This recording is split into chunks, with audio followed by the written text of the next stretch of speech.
સંજેલી બસ ડેપોની Sanjeli bus station છે તો એની અંદર આ 4-5 વર્ષથી આ બસ સ્ટેશન બને પણ હજી સુધી આ બસ સ્ટેશનની કામગીરી પૂર્ણ કરવામાં આવેલ નથી, જે અનુલક્ષીને અમે દાહોદ ડેપો મેનેજરને આવેદનપત્ર પાઠવવા માટે આવ્યા છે।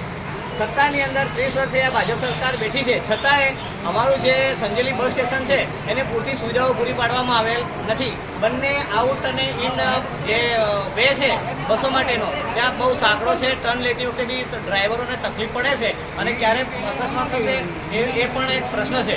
બીજી બાજુ જોવા જઈએ તો જે કામ કરવામાં આવેલ છે તેની ત્રણેય બાજુએ ખાઈ હોય એવા ઊંડા ખાડાઓ છે, એક બાજુ ઝાડી ઝાકરા છે તો બીજી બાજુ સંજેલીનું ગંદુ ગટરોનું પાણી ભરાયેલું છે, જેના કારણે વે પરથી બસ ક્યારે એની અંદર ખાબકે અને અકસ્માત સર્જાય એ પણ એક પ્રશ્ન છે। તો અમે આજ રોજ એમને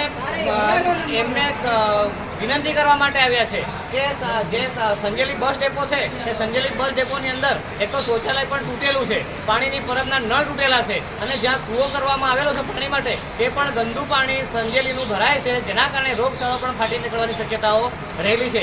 બીજી વાત કરીએ આપણે તો અહીંયા પાર્કિંગની સુવિધા નથી। ગામડામાંથી ઉપલેટા કલાવાડથી જ્યારે લોકો આ દિવાળીના તહેવારમાં આવશે ત્યારે એમને જ્યારે પોતાનું વાહન મૂકવા માટેની સગવડ નથી, બેસવા માટેની પણ સુવિધા નથી। ઘણીવાર પ્રશાસન તંત્ર એમને મેમો પણ આપતા હોય છે, એટલે અમારી રજૂઆત એવી છે કે એમનું પાણીનું પરબ છે, શૌચાલય છે અને બંને બાજુએ જે ખાડાઓ છે, ગટરો છે એમને પૂરણ કરવામાં આવે અને પાર્કિંગની સુવિધા કરવામાં આવે, જેથી કરીને જે આ વિસ્તારના આદિવાસી બાહુલ્ય ધરાવતા જે વિસ્તાર છે અમારો, આમ જે મોટાભાગે જે બસોની અંદર મુસાફરી કરે છે તે અમારા આદિવાસી ભાઈ બહેનો હોય છે તો એમને સારી સુવિધા મળી રહે। સાથે સાથે સંજેલીના જે વેપારીઓ છે, અન્ય મિત્રો છે જે બસથી મુસાફરી કરતા હોય એમને પણ સગવડ મળી રહે, એ અનુલક્ષીને આજ રોજ અમે ડેપો મેનેજર જાલોદને અનુલક્ષીને આવેદનપત્ર પાઠવીએ છીએ। આપનું નામ?